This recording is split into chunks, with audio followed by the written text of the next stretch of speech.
And today we want to issue a press statement which will be first read in English by the Honorable Silvano Sosoro. Then after that will be given a Swahili version by the Honorable Richard Onyonka. Then after that we'll take some questions which will be answered by the Honorable Commissioner Ben Mumanyi and Mheshimiwa Simba Arati. So to start us off, we'll start with the Honorable Silvano Sosoro in the English version.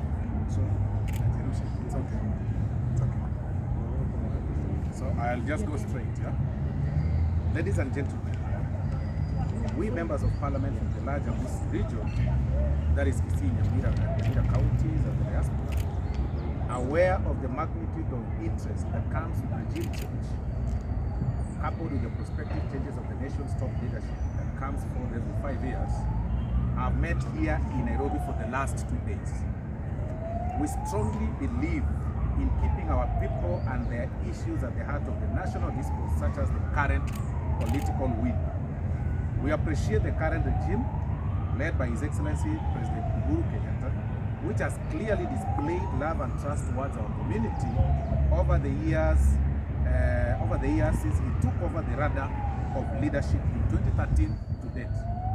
Notably is the goodwill and appointment of one of our sons, Chief Justice Emeritus David Maraga, to lead the third arm of government, appointment of senior government officials such as Dr. Fred Matiang'i, PSS Susan Mochache, Onyango, and Solicitor General Ken Ogeto, the Chairman NLC, Mr. Utachi, CSS Ayeko, Obure, Nyaundi, just to mention but a few.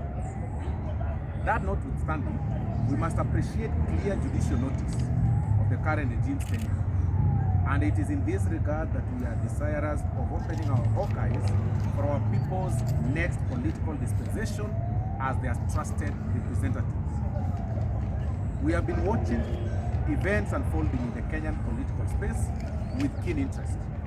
It is now very clear to Kenyans that communities are having internal conversations on how to secure their interests ahead of 2022 general elections.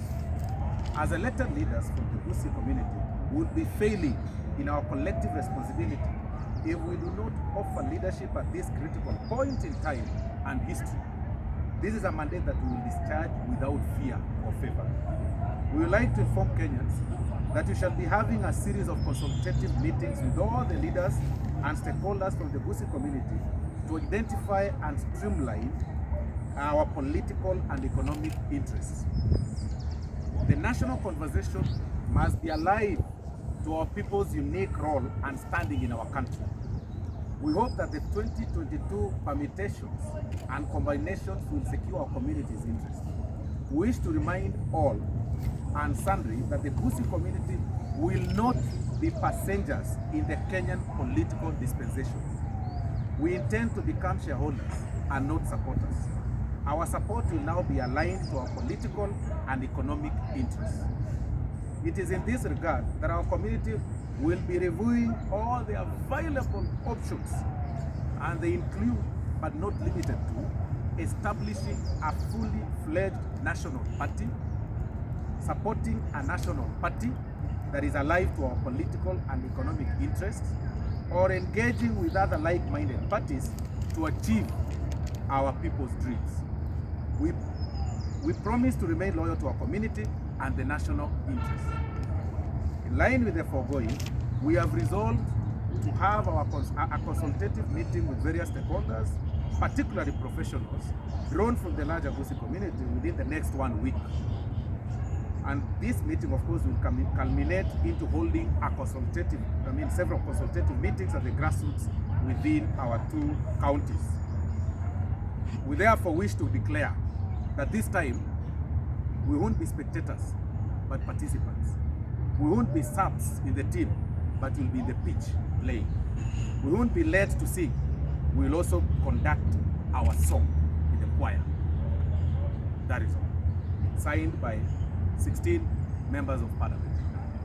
17 plus Kiswahili.